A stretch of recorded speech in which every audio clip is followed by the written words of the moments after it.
Les vraies voix, Frédéric Brindel. Accompagné magistralement ce soir de Philippe Bilger, de Françoise Degois, de Tom Conan, les trois vraies voix qui pour l'instant sont un peu à l'unisson, mais certains vont aller vers une tierce, d'autres vers du baryton, d'autres vers de l'alto. C'est clair avec le sujet qui nous attend. Pape Ndiaye est sans doute la surprise du gouvernement Elisabeth Borne. Le vendredi 20 mai 2022, il déclarait « Je suis peut-être un symbole, celui de la méritocratie, mais aussi peut-être aussi celui de la... » Ouais, Nino Ferrer. Quelle chanson. Ça a été très tendu autour de cette nomination du ministre de l'Éducation. Et on se demande pourquoi d'ailleurs. Et volontairement, je vous ai proposé cette chanson qui est finalement dans ce contexte très provocatrice. Mais il est vrai qu'à peine arrivé, il a déjà été la cible de l'extrême droite qui l'accuse de vouloir déconstruire la France. Alors, nous posons la question, Pape Ndiaye, un profil détonnant au ministère de l'Éducation, est-il un bon coup politique pour Emmanuel Macron ? Sous-entendu, est-ce que le fait de troubler les uns et les autres, c'est un bon coup? Ou alors, est-ce que c'est harakiri? Philippe Bilger? Alors, en me raccrochant rapidement à ce que j'ai dit tout à l'heure, je voudrais surtout être nuancé. J'ai bien compris que l'extrême droite et la droite critiquaient vent debout la nomination de cet intellectuel comme ministre. En ce qui me concerne, il a le droit de dire ce qu'il veut et je ne discute pas sa qualité intellectuelle ni la manière dont il est perçu par beaucoup comme un homme de très grande qualité. Ce qui me frappe, c'est d'une part, pardon de le répéter, qu'il est aussi fait pour être ministre que Françoise pour être modérée ou être à droite. Et moi, pour le reste... et vous d'être militant syndical. Voilà, à la je suis frappé. Voilà, je suis frappé de voir une incohérence, me semble-t-il, d'Emmanuel Macron. Certes, on peut discuter la qualité ministérielle de Blanquer les derniers mois, les erreurs qu'il commet, mais d'une certaine manière, Macron avait semblé comprendre ou admettre que le point de vue de Blanquer sur des thèmes fondamentaux pour la société était les bons.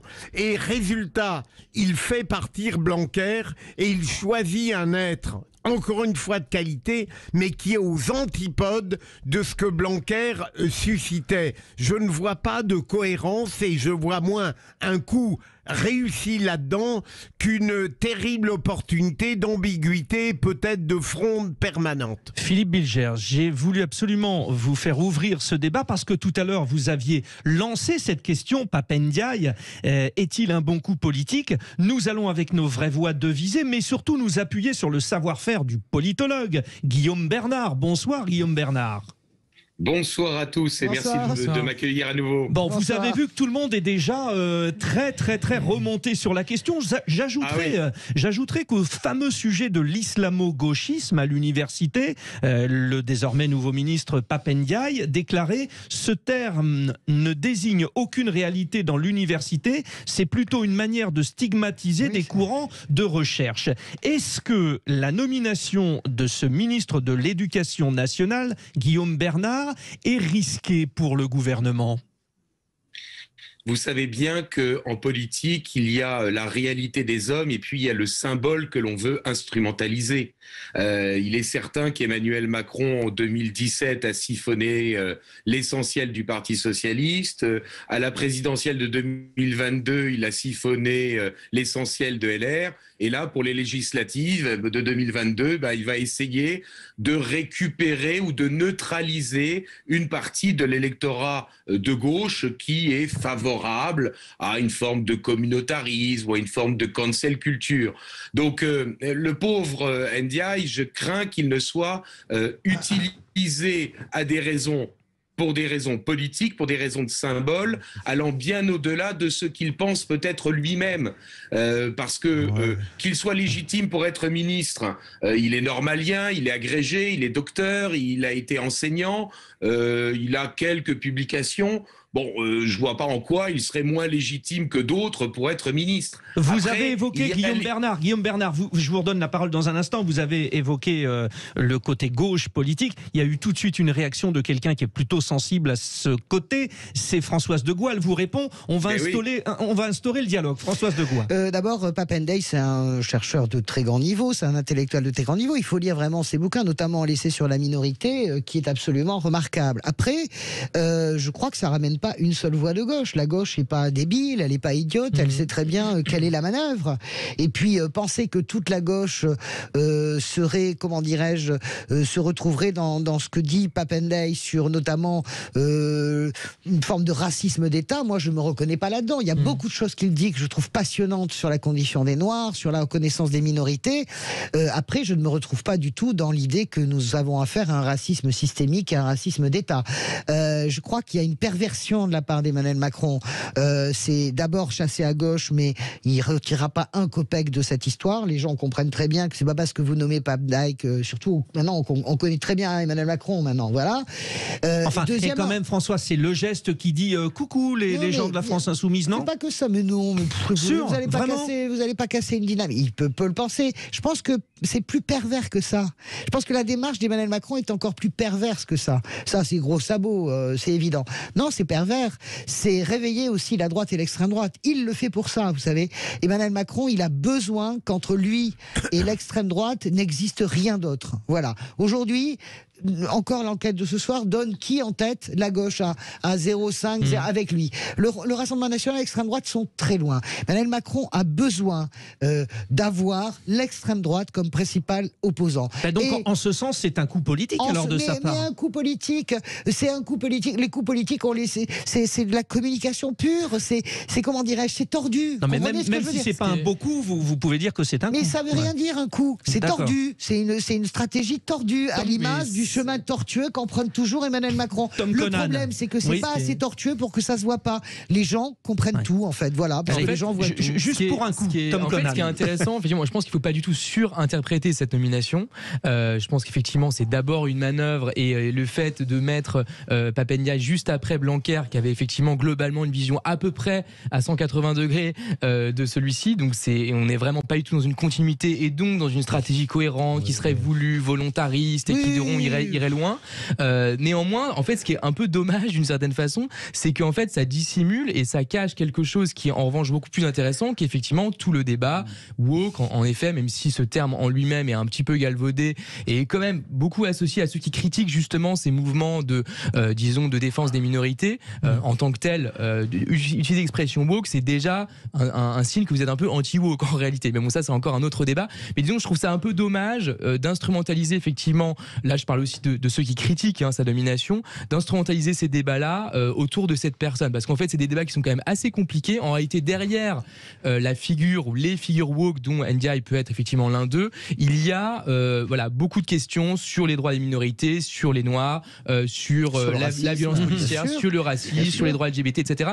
Et très souvent, en France d'ailleurs, et pas seulement chez l'extrême droite, etc., on referme très très vite ce sujet en disant voilà, en gros, les woke, c'est des espèces de tarés, gauchistes, c'est LFI, c'est les gens qui veulent une vision américaniser de la chose. Ce n'est pas comprendre ce qu'est la gauche, en fait. C'est peut-être pas taré, mais des doux rêveurs. Non, mais pas comprendre ce qu'est la gauche. Penser que tu vas acheter la gauche parce que la gauche est woke et qu'elle aime la cancel culture, c'est une erreur. Mais notre grand témoin, Guillaume Bernard. Alors, je vous redonne la parole. Vous avez entendu ce tour de table. J'entends des mots machiavélisme, pervers. Non, c'est trop gentil, c'est la perversion. Alors, perversion. Tortueux. D'accord, perversion. Il y a de la perversion, mais donc c'est un coup politique, cher Guillaume Bernard. Ça veut rien dire, un coup politique. Mais il va nous le dire, Guillaume Bernard.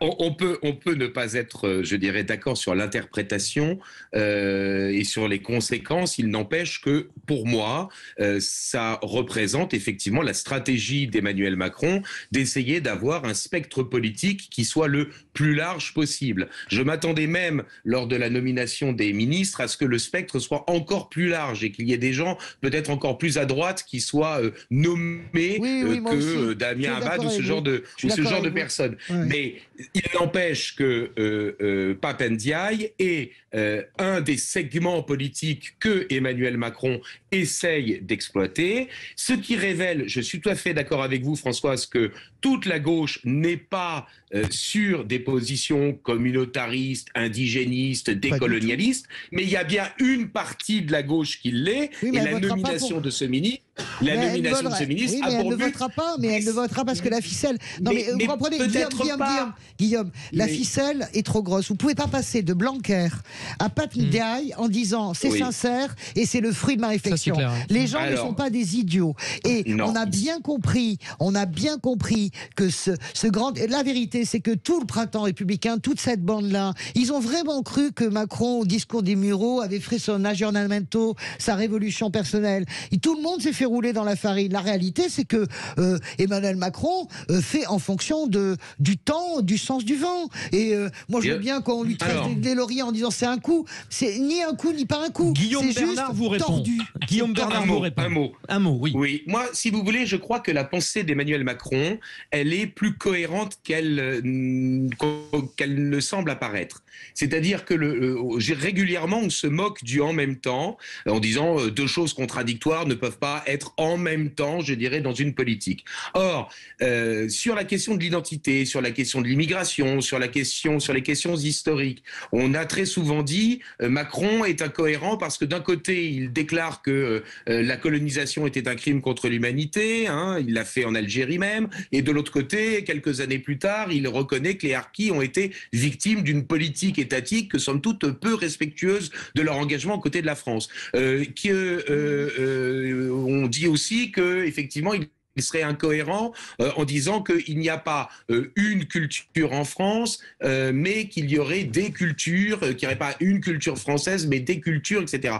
Je crois qu'en fait, la pensée de Macron sur ce sujet-là, soit en utilisant Blanquer, soit en utilisant Ndiaye, est cohérente dans le sens où il part du principe que la nation, que l'identité française, ça n'est pas quelque chose qui est hérité de l'histoire, mais c'est une construction permanente. Et que cette construction, elle peut se faire... Non, mais non, arrêtez, Guillaume, arrêtez.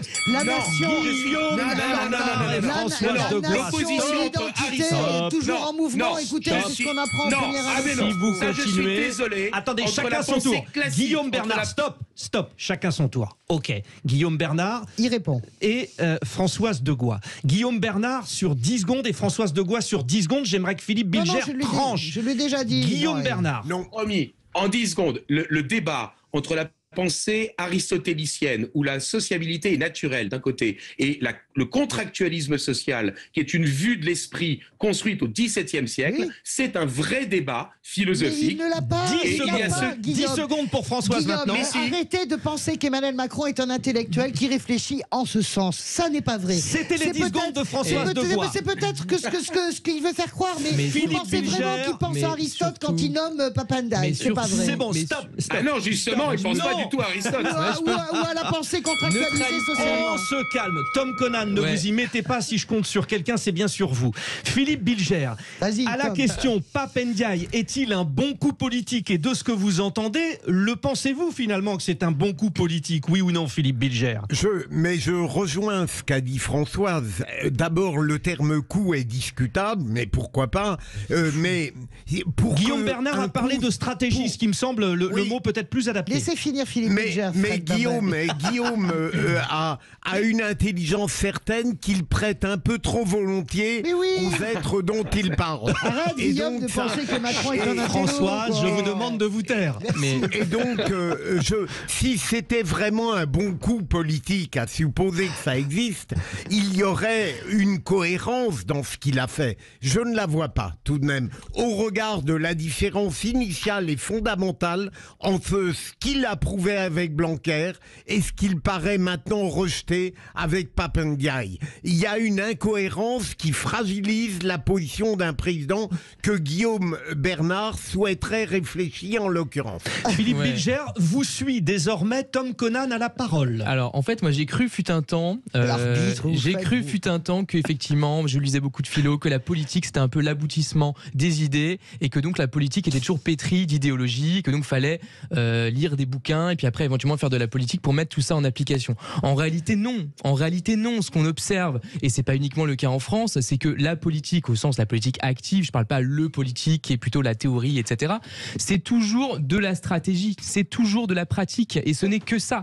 Donc Macron n'est évidemment pas un intellectuel, c'est pas son boulot, ça veut dire. Si ça avait été quelqu'un d'autre, ça aurait été exactement la même chose, même si vous mettez un idéologue au pouvoir, ce qui est pas d'ailleurs toujours souhaitable par ailleurs, vous aurez toujours un praticien, parce que la politique, dans le contexte d'aujourd'hui, avec différentes forces, avec l'échelon européen, avec les forces économiques, avec les différentes composantes de la société civile évidemment qui a son mot à dire heureusement, tout cela fait qu'évidemment c'est uniquement de la stratégie, des compositions qu'on doit faire en permanence avec ces différentes forces. Il n'y a pas d'idéologie, il n'y a pas d'idée à proprement parler. Il y a des bons stratèges et des mauvais stratèges. Tom Conan, 86% des auditeurs de Sud Radio pensent que ce n'est pas un bon coup politique. Juste une seconde. La conclusion de Françoise Degoise, avant la conclusion des autres. Pour mon ami Guillaume Bernard, avec qui j'aime bien m'engueuler. Parce que vous êtes amis quand même. Non, mais j'aime beaucoup, il est très intelligent.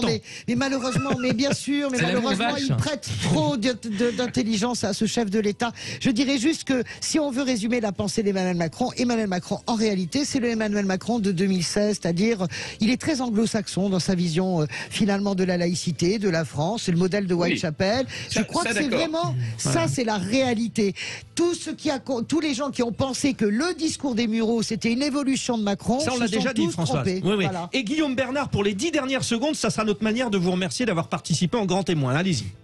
Eh bien, regardez la manière dont nous nous disputons avec amitié et respect, nous en tout cas. Eh bien, c'est la preuve que Macron est un bon stratège. C'est sans doute pas un philosophe, mais c'est un bon stratège. Pourquoi ? Il divise en tout cas les oppositions. Et les oppositions à Macron, elles vont se démobiliser vraisemblablement lors des élections législatives, et elles ne s'y retrouveront pas. C'est vraisemblablement ce qui va arriver. C'était passionnant, merci. Et vous savez ce dont on va parler dans un instant? De politique encore, parce que Philippe Rossi arrive avec sa chronique politique. Ça promet, vous êtes sur Sud Radio.